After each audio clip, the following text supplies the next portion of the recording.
Hey folks, Pat here from DNS, and this Madison area fishing report is current as of April 19th.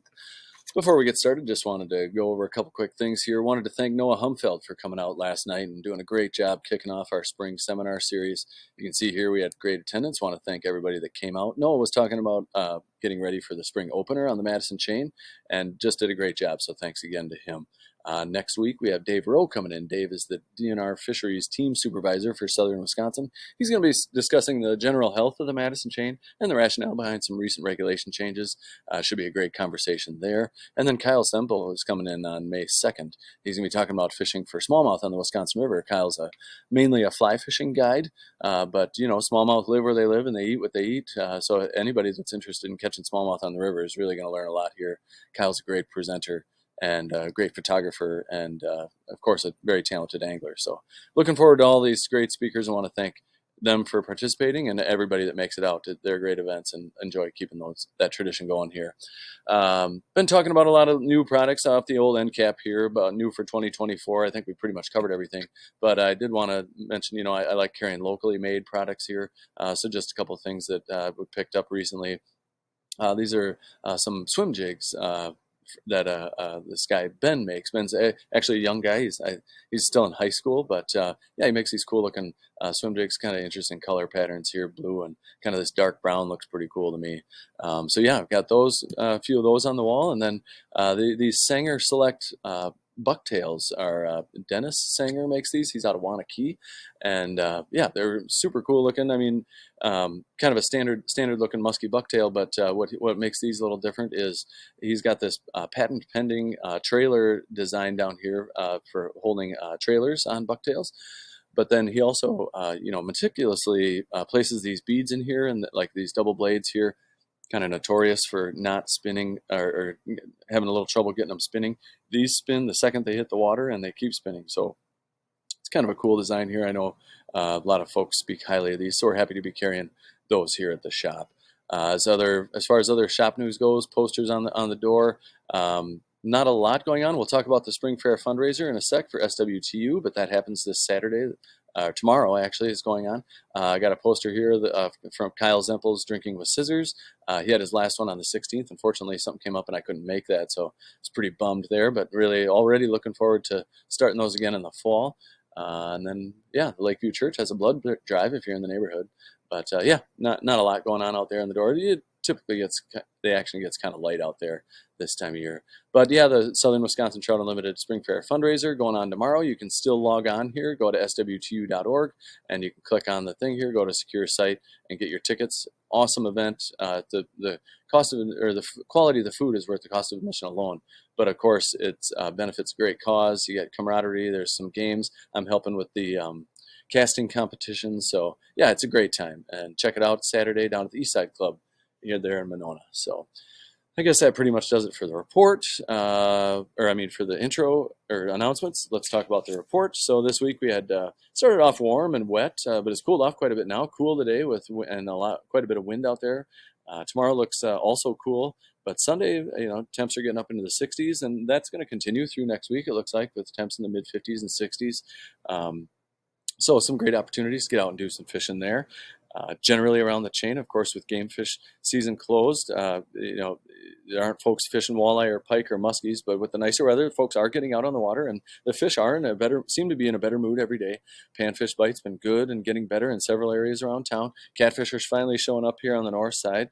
Early season catch and release bass is open, and those fish have their pre-spawn feed bag on. And the walleye fishing in the rivers has been great, but with the spawn pretty much all but done now, those fish have their post-spawn feed bag on, and then so they're cruising around looking ready to eat. So of course you got inland catch and release trout that's going on too. So lots of opportunities to get out there and enjoy some good fishing this time of year.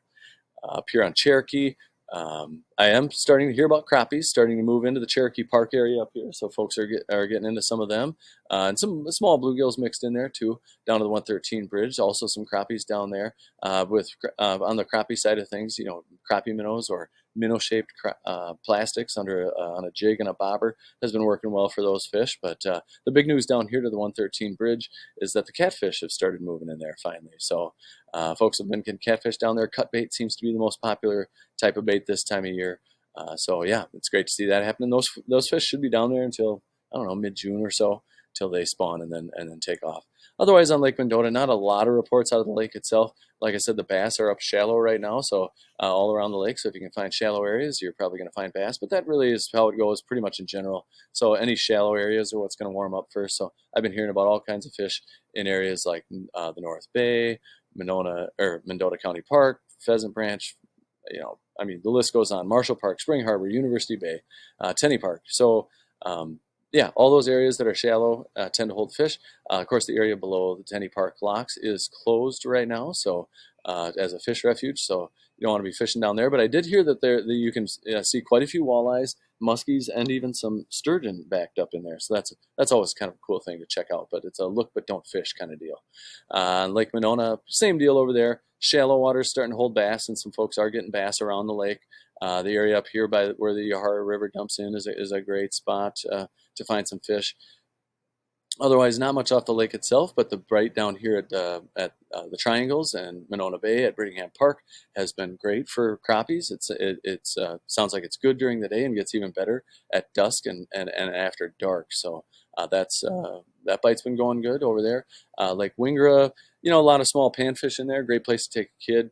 But also, a good largemouth bass population in there. And while the weeds still aren't too crazy yet, it might be a good idea to get in there and take advantage of that. Over here to the Wingra Dam, the area below the dam is, of course, closed as a fish refuge. And I don't know if the muskies are in there yet or not. Actually, you know what? I did just get a text from a friend who was over there yesterday and got some footage of some. So I think the muskies are still over there. But that probably won't last too much longer. Other areas that are holding fish this time of year on Lake Monona: Cherville Bay, Weechawuk, formerly known as Squaw Bay, and over to Winnequa Park up here in the lagoons and in this channel, and out here to these channels out here also is a great early season spot for panfish. Down here to Lattice Park has the water's up now, so you can launch there. And this is a great spot for early season panfish action. Lots of bluegill kind of hang out in there. Otherwise, if you can get out into Mud Lake, the crappie and bluegill bite out there has been fantastic, and the pre-spawn bass bite out there is also super great this time of year. Down on Wabisa a couple days ago, I heard it was like super disgusting water, really gross down there. Bunch of stuff floating around, and I don't know if that's cleared up or not. But otherwise, I haven't really heard much off Wabisa itself, other than some crappies in the Bible Camp and Babcock areas, and then down here in the South Bay, some bluegills down there. Of course, the area below the Babcock Dam here is also closed down to Exchange Street. So no fishing allowed in there. Down in Kegonsa, kind of the same deal as all the other lakes. Haven't heard much out of the main lake itself. Fish Camp County Park, where the river dumps in up here, is a great place to start. And you got the boat launch right there. Nice shallow water warms up. So that's probably your best bet for finding fish this time of year. As far as other areas around Madison go, like I mentioned, the walleye spawn is basically over everywhere. But those fish that were, say, up at the Jefferson Dam, backed up here at the Jefferson Dam, have started moving back downriver.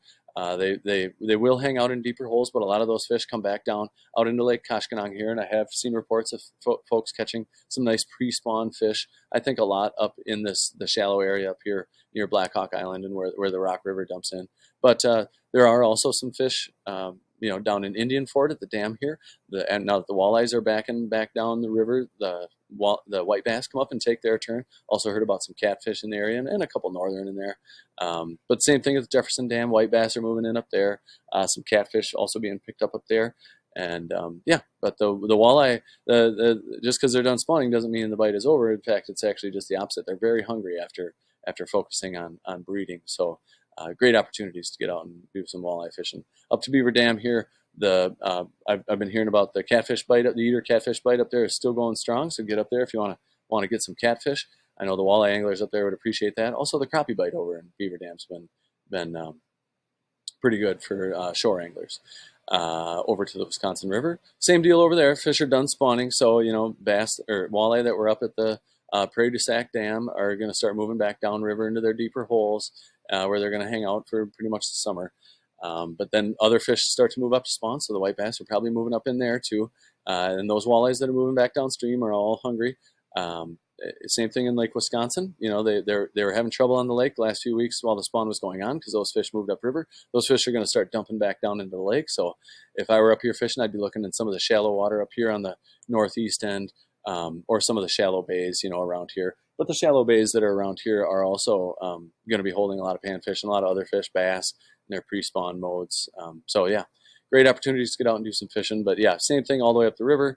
The dams that were holding fish, walleyes, have moved out, but other fish like white bass are moving in. Castle Rock, Petenwell, same deal. I have heard that they're getting some fish on Petenwell in as shallow as 2 to 5 feet of water. So there's that. Thanks so much. And the mailman just came. Anyway, we will go to over to the Mississippi River. I've been hearing about some the same thing over there. The walleye spawn is done, but they're still getting fish that are in post-spawn mood and very hungry. I have heard about some smallmouth that are showing up at wing dams, and the report I saw said that they were in spawning activity, but I think it might just be pre-spawn. They're just hanging out and getting ready to spawn up there. But anyway, the smallmouth bass action's been good on wing dams, but the walleye and perch are done spawning over there. Over to the Milwaukee area, we have the Milwaukee River is still running real high, but it's much more fishable than it has been the last week or so. The tributaries are all back down to normal, so those are very fishable. The steelhead bite is still going over there, but it's not going to last much longer. Maybe another week, if I had to guess. I really don't know, but it's going to wind down either way this time of year, so they'll get back out into the big lake. But if you're fishing for steelhead on the spinning gear side of things, spawn sacks and spinners have been productive. But if you're using flies, meaty streamers, large nymphs, and of course egg patterns are all solid choices. Out here in the harbors, the brown trout bite is going strong out over there. And also I've been hearing about some cohos that are starting to show up in the Kenosha, kind of Racine area. And those fish will move up the East Coast here as the water starts to warm up, doing their spawning activities. I was fishing up with Noah Humfeld up in near Green Bay, up here to Oconto. So, and I'd never actually done that before. It was fantastic. We got into some really nice post-spawn walleyes that are dumping out of the Oconto River into the big lake again, and it was great. We had to struggle. We struggled at times, but it was really some fantastic fishing. You're catching world-class walleyes up there. But you know, that bite is going to be happening all around Green Bay. All the tributaries that dump in there are going to be holding fish up there. So if you want to take a trip, catch some world-class walleyes. I think the white bass run is happening on the up at Oshkosh. Otherwise, not much else going on, so we'll talk about trout. So inland catch and release trout season is happening right now, which of course means all fish caught have to be immediately released, and artificial lures can only be used. Most of the area creeks around Madison had been blown out after the rain we got earlier in the week, but they're starting to clear up, and I think would be fishable by this weekend. On the spinning gear side of things, Rapala Countdown, crappie-sized tube jig, Panther Martins, small spoons, all that stuff works well, works slowly through spools and pools and tailouts is a pretty safe bet. Otherwise, on the fly fishing side of things, woolly buggers and nymphs work literally all year round, so you can that's a pretty safe bet. Otherwise, as far as dry flies go, I've been out a couple times recently, and I still do see the occasional stonefly around, but the warm spell we had, the caddis have been popping off pretty regular. This cooler weather ahead will probably slow that hatching down, and we'll probably see more blue-winged olives popping off, but you'll want to have both caddis and blue-winged olives in your box this time of year, so those nymph imitations are important to have if there aren't bugs coming off, but you definitely want to have dries on hand in case you run into a hatch. And I guess that'll lead us into our Happy Fly Day feature. Been talking about caddis recently because that's what's happening right now. So obviously we carry a ton of different caddis. This is just not even half of all the caddis we carry, but I just wanted to focus on what you're going to see this time of year. So I sort of, it's hard to tell in the photo here, but you know, you're looking at darker colored caddis this time of year, and then they sort of get lighter as the summer goes on, but this is generally the size you're going to want. I think these are 16s. 14s are good, 18s are good. I do sell high-vis versions too, because sometimes caddis can be hard to see, but generally this is the size caddis you're going to want to have. Any of these would probably work any time of the year, especially if a hatch is coming off. I don't think the trout are all that picky, but there are a few other varieties. The Goddard's caddis you see a lot of times in the evenings. They have these cool long antennas. Honestly, I can't say I've ever seen or caught a trout on a Goddard's caddis, or really even see them rising to it. But they are big, and they float around, and they look fishy when you see a hatch. Also, the October caddis, which obviously it doesn't even come off in October. It's more like September, but it's a huge caddis. and they're cool. But again, I've run into several of these hatches, never seen a trout take one.